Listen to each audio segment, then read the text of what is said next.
What is the role of Mary in the divine will, and why is she so important? Why does she teach us so much, and how does she teach us? Stay tuned as Dawn and I talk about Our Lady and living in the divine will.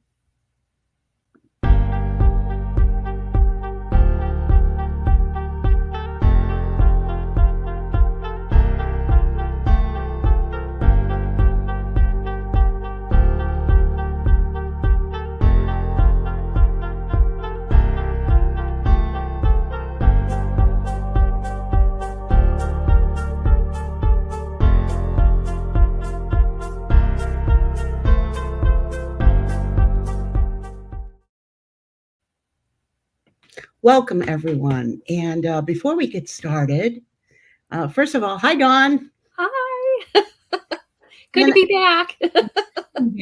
And we know that we've been gone for a bit, and circumstances have really just piled up on us here. And this is one of the reasons why we're doing this as a recording.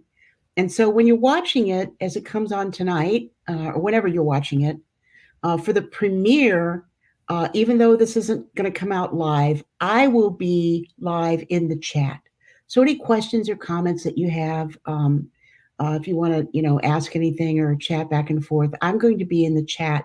Dawn isn't going to be able to be with us tonight, so we didn't want to miss another week of meeting with you and having this time together, because this is a time that we really truly enjoy. We enjoy being with you. We enjoy talking about the divine will and living in the divine will. I also just want to take a second and thank you all. Many of you know that I've been quite ill with COVID for about 3 weeks now. And all the thoughts and prayers, the text messages, the emails, the gifts some people have sent me, the food, my own CENACLE here in Florida, it was bringing me chicken soup every day. It was, Aww. yeah, it was really sweet. And so I just want to thank you. And those prayers didn't go unnoticed. Those acts and good thoughts weren't unnoticed. And I want to say thank you so much for praying for me, because I truly believe that it was extremely helpful in bringing me around to this point. Now, as I said, it's been almost 3 weeks and I'm still sick, but I'm better. I'm better. So we're counting that as a win. So today we are going to talk about the Virgin Mary and the Kingdom of the Divine Will. And this is a wonderful book, isn't it, Dawn? Yes. This is my favorite. This is Dawn's favorite book. And it really is a wonderful book. I mean, imagine if the Virgin Mary came to you every day, every afternoon. I believe it was every and sat on your bed and taught you. What an incredible grace. I mean, I can't even imagine. And so they would have a conversation, and Louise would express all of her insecurities and her thoughts, her questions, and the Blessed Mother would just train her and teach her. So, Dawn, I think, where do we want to start with this? I think we should talk about the maternal appeal of the Queen of Heaven to mankind to enter into the divine will. So Mother Mary, like Debbie said, is teaching us how to live in the divine will, how to surrender, which is something that I continuously work on. And it's so nice to have our mother cover us with her mantle and take us by the hand and lead us. Exactly. And this particular book, and we tend to traditionally focus on the Blessed Mother in May and October. May is the month of Mary, and as is October. And that's why we really wanted to focus on Mary this month and focus on this book of living in the divine will of the Blessed Virgin Mary, because this, like the Hours of the Passion, this is not one of the 36 volumes. This is a very special volume in and of itself, to give us the divine will from Mary's perspective, because in reality, Mary never was out of the divine will. She never did anything out of the divine will. And so she really is our model of a creature who lived in the divine will. Now, Mary Mary was a creature. She was a different kind of creature. We know that because she was born without original sin. But this is what God intended from the very beginning. This is the way He made Adam. This is what was happening with Adam before the fall. They were living in the divine will. They were living in the Garden of Eden, which was a heaven on earth. And that's what God wanted for us. The divine will wanted us to live in a heaven on earth. And He created everything for us so that we could commune with Him in a very, very special way. That we were living, He was in heaven, and we were in heaven on earth. And so he he gave us the divine will, and He gave Mary the divine will to be sort of, our earthly model, our creature model of how to live in the divine will. And then He came to Luisa and taught her when it was time for this era of sanctification. So, and that's all I'm going to say about that. She's talking. I'm not going to talk that much. So, Dawn, there's some really great, and if you don't have this book, you should. You can find it on the internet, but this is a book that you really do want to read and study. She talks about the six steps of living in the divine will, and that's there. But let's just start with the maternal appeal of the Queen of Heaven to mankind to enter into the divine will. And this is in the very first introduction of the book. So I'm going to ask Dawn if she will read that for us and just talk a little bit about what the Blessed Mother is telling us.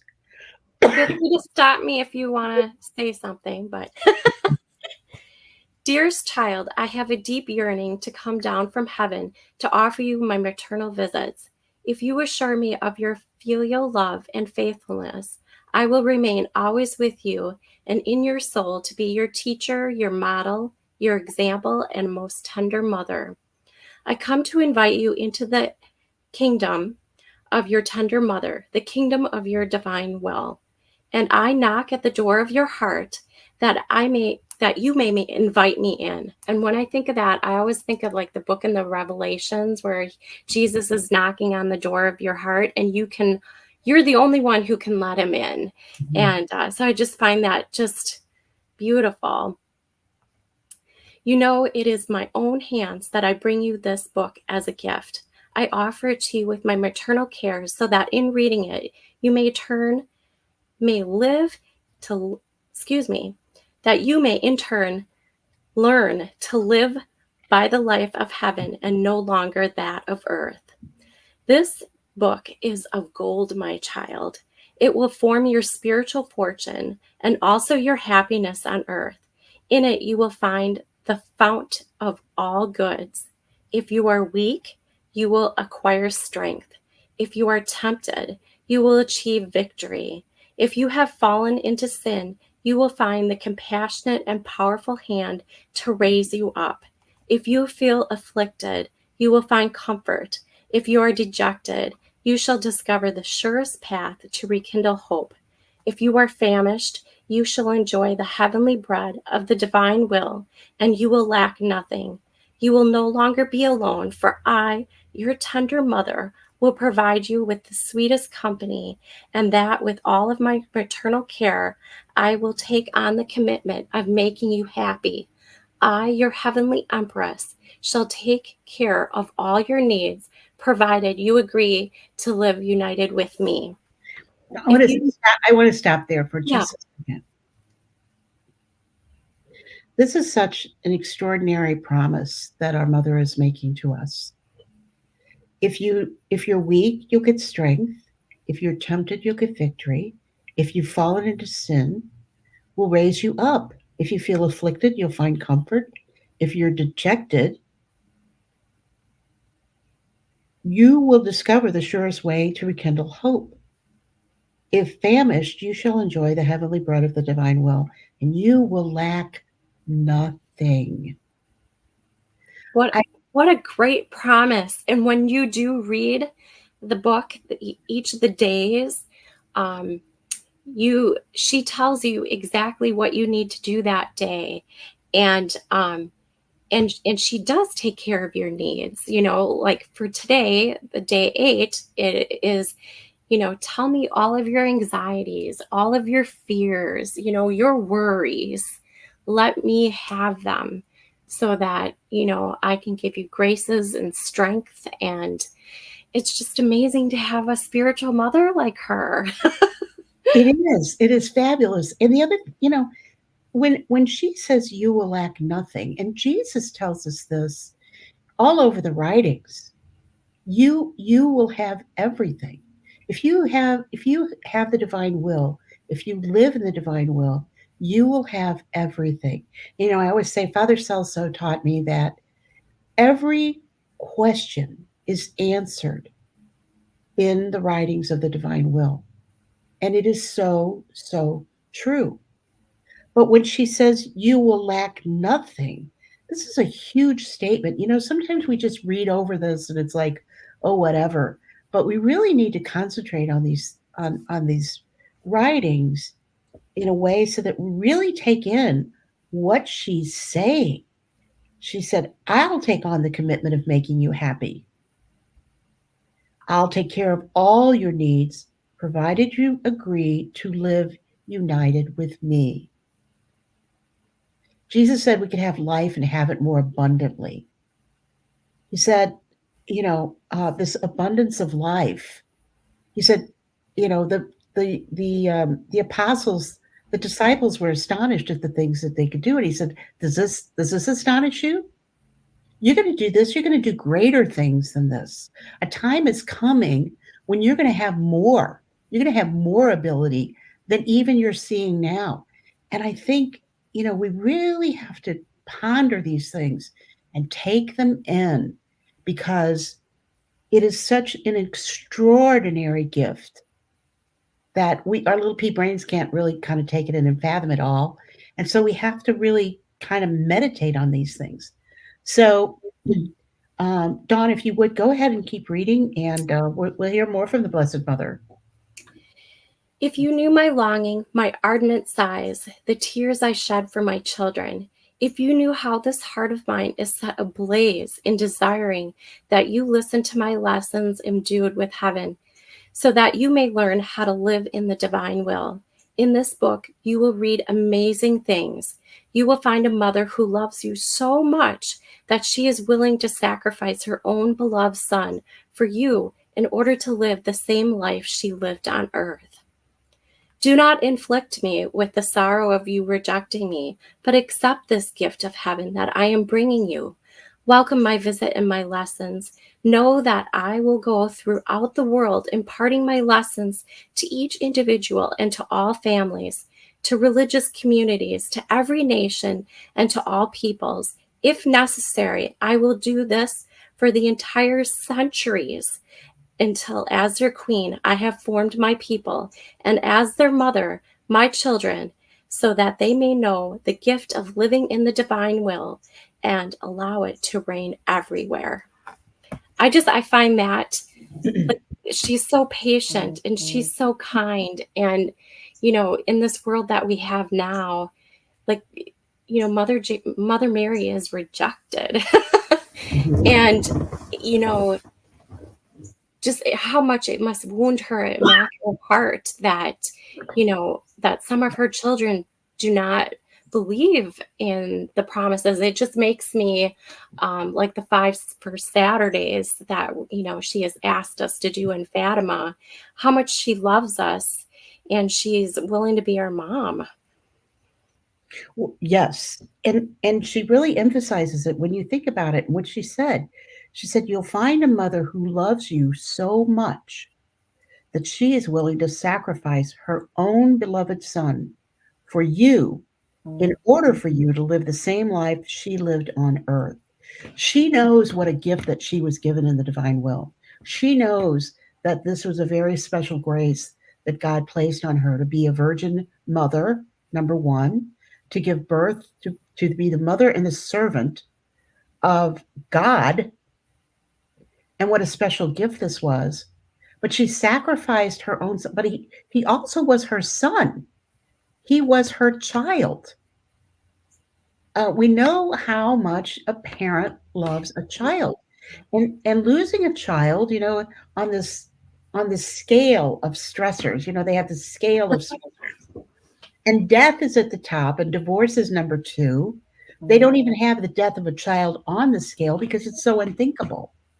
It's just our minds don't go there because that's not the natural way we think of it going. But the death of a child is probably the most traumatic thing that a person could go through, um, in terms of just being this great stressor, this tremendous grief. But she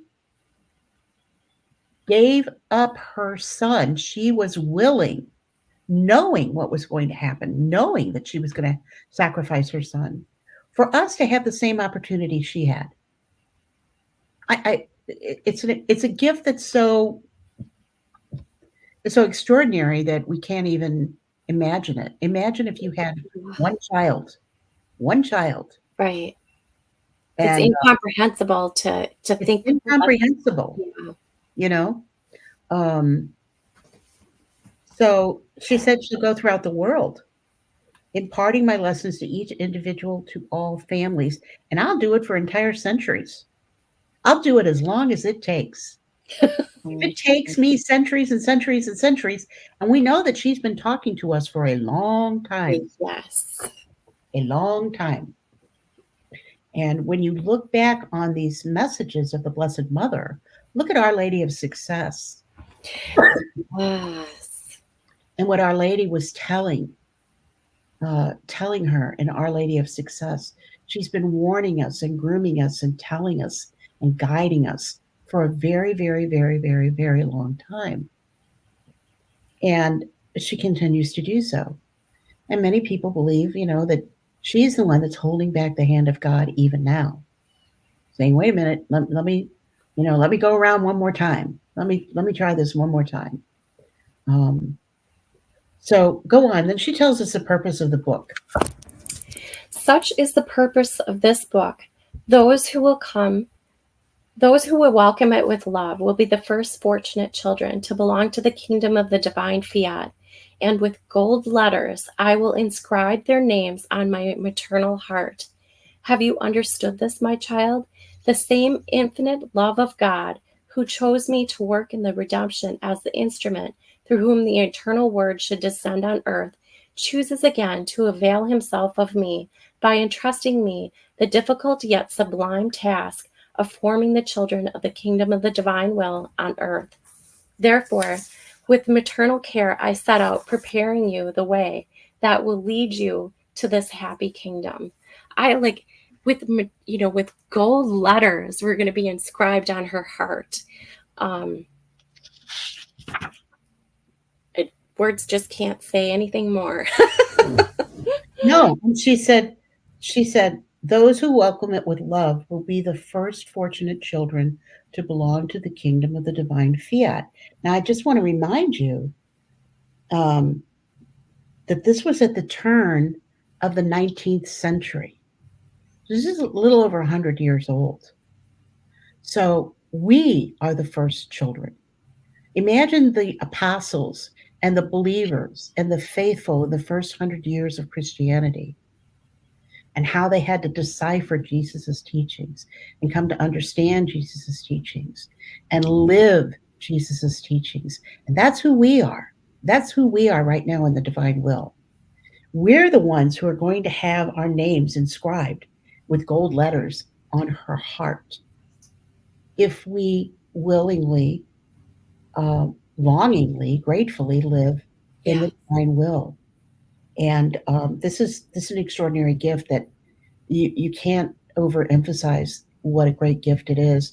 And the other thing that I think is so fabulous is realizing that God all along had all of these um, for lack of a better word, all of these jobs, all of these missions for Mary. Um, Right. that she is a huge, huge player in the whole um, uh, Human history. all of human history and the whole plan of salvation, and Yeah. right up to the very end, because we see her, in Revelation. We talk about her in Revelation. She's here with us, working and uh, providing to us spiritually and protecting us right up to the bitter end. Um, and she said, therefore, with maternal care, I set out preparing for you the way that will lead you to this happy kingdom. So she's showing us the way. So the lessons in this book are extremely important. And I think that they're pretty fundamental, don't you, Dawn? I do. I do. And one of the things that sticks out in my mind as I reread this is how she shows us how our will is like the author of miseries. It's not happiness that we get from our will. Our happiness comes from God. And our happiness that we think that we get from our will really is like really tiny, and then it goes away. Yeah. It's very, very temporary and Yes. fleeting and fleeting. Yes. Um, Yeah. so go So ahead. then it says, "For this purpose I will impart to you the sublime and heavenly lessons. I shall teach each of you new and special prayers through which you will exercise dominion over the heavens, the sun, the acts of all the saints, and all creation. Indeed, over the very life of me and my Son, so that in your name these may implore the adorable kingdom of the divine will, and it may come and reign on earth. These prayers are the most powerful of all, as they exercise dominion over the divine work itself. Through these prayers, God will feel disarmed and won over by the soul. With confidence in such aid, you will hasten the coming of this most happy kingdom. With me, you will obtain, according to the desire of the Divine Master, the realization of the Our Father prayer, the fulfillment of his divine will on earth as it is in heaven. Have courage, my child. Make me happy by not refusing me this honor, and I shall bless you." When I read that, and it says, the fulfillment of the Our Father prayer, and I probably already said this once before, but like before I knew of the divine will, I would kind of go through and meditate on each line of the Hail Mary and each line of the Our Father prayer. And when it came, thy kingdom come, thy will be done on earth, I'd be like, how is that going to happen? And I'm like, we're praying this for a very long time and nothing has really happened. But then, wow, when his time is right, this is revealed. And I had prayed, that I may know your will and do your will. And then all of a sudden I found out about this and I was like, wow, Yeah. this is such an answer to my prayer, and I would have never thought that this would have been the answer. It's beyond your imagination. It's beyond what you could ever Yeah. conceive. That God, that's even after we got the revelation about the divine mercy, even after we got the diary of the divine mercy from Saint Faustina, we're still like, how's this going to happen? Jesus has come to Luisa and basically said the same thing. You are the secretary. You're going to have to write all of this down, and you're going to be the person who's going to be um, uh, uh, introduce my divine will to all people. You're going to usher in the era of sanctification. Yes, you little Louisa, who has no education, who only knows how to make, In crochet her littleness, in her the littleness, in your yeah, littleness. I'm going to do this through you because I want everybody to know that I'm doing it. You're not doing it. I'm doing it. This is why, um, I believe it was Bernadette who said, I'm nothing. If God could have found someone less lower than me, he would have chosen her. Couldn't find anybody lower than me, so it was me. I'm stupid. She called herself. She'd say, I'm terribly stupid. I don't know anything. Couldn't even pass my catechism. I'm stupid, but I'm willing. I'm I'm pious. I'm faithful. And as a little child, that's what he wants us to do, As to a little enter. child, and that's exactly what he wants. That's all he really cares about. Because all this other stuff that we think that we have to achieve, he'll do it for us. This is the amazing, amazing gift of living in the divine will that we don't understand. It's like, well, how's he going to make the Lord's prayer come to be on earth as in heaven? Well, how's he going to do this stuff that we can't do for ourselves? Well, just wait and watch and live in the divine will, and you will see it happen. You Yeah. will feel it happen. You will experience and know that it is happening. These these character defects that we have, these uh, tendencies toward our predominant sin, or the things that kind of keep us separated from God, and we know they keep us separated from God. Mm-hmm.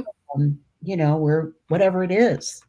We all have our thing. We all have our thing. We spend too much money, or we talk too much, or we gossip too much, or we eat too much, or we drink too much, or we, whatever it Little by is, little, he little by erases all little, that. Yeah. little bit by little bit, he begins to bring those defects, those those wounds Into in his our likeness. character into his will, into order. That's why it says, this is a return to the order. Yes. When you read the book of heaven, it says a return to the order. It's a return of the creature to the order. This is what God intended. God is a God. I know I say this all the time. I'll keep saying it. God is a God of order. So when I know that I'm not doing something right, or I can just look around and see that I'm not doing something right, if something is out of order, um, you know, like being sick. God had a lot to tell me in these 3 weeks, let me tell you. He was in my ear, in my face the whole time. He had a lot to tell me. He said, if you don't stop running around, I'll just set you down, and you're gonna have to listen to me, because you're not gonna be able to do anything else. Um, he will make it happen. Um, and you'll know that it's him. You'll know that it's him. And so this is a great, she's talking about the prayers. These prayers in here are beautiful. They are. They are. Should we start with the daily prayer?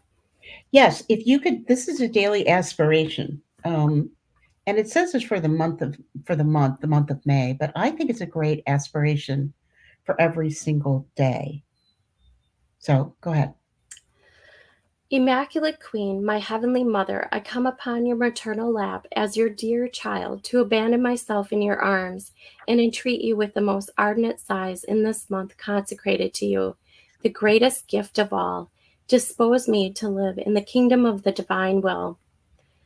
Holy Mother, as Queen of this kingdom, dispose me, your child, to live in it, so that it may no longer be empty, but filled with your children. I entrust myself to your sovereign Queen to guide my steps into the kingdom of the divine will.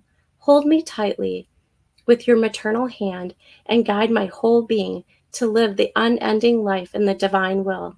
May you provide for me in all things as my true mother, and I shall offer you my own will so that you may make it completely submissive to the divine will.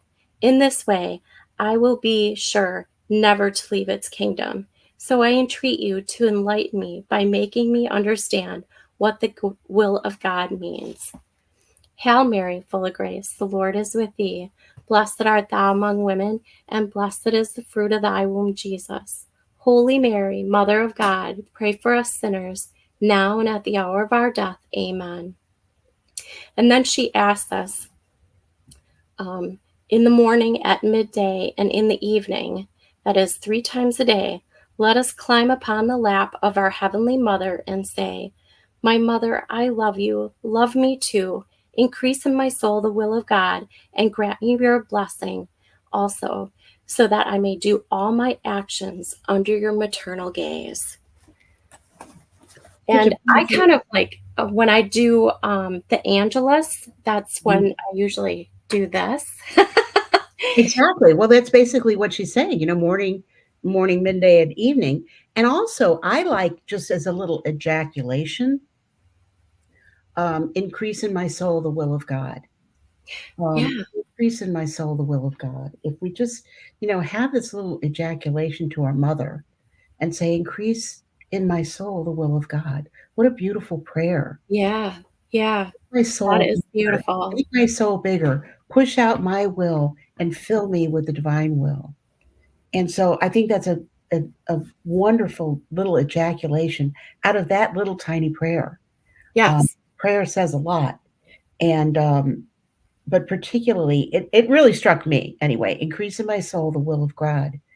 When So, I read where it says, let me do all my actions under your maternal gaze, it makes me think more about what I'm doing, like be more attentive and conscious of the acts that you're doing. And are they purposeful? Are they good? Right? So it kind of keeps you on track. well, it comes back to this whole idea that we're to be faithful and attentive. Hmm. And this attentiveness is really required because our default is always to our own old will and our old ways. That's always our default. That's what we know. That's what we're comfortable with. That's what we just, you We're know, used to. automatically do. That's just what we automatically do. And Yeah. so when we begin to live in the divine will, we really have to put our focus and attention on this and become really kind of, you know, uh, get a little bit of tunnel vision on this thing um, so that we can learn to do this and it becomes more natural for us, more automatic for us that What we. I get, like when we're just talking here, I feel like how when Peter walked on water, right? And then he took his eyes off of Jesus, that immediately he started to sink, right? And so it's teaching us, keep your eyes always on me. Exactly, because when we well, just in the case of Peter, when we decide that we can depend on ourselves, we see how Yeah. weak we are. We see how, you know, uh, incapable we are. If we were so capable, you know, the world would not be in the mess it's in right now if we are so capable.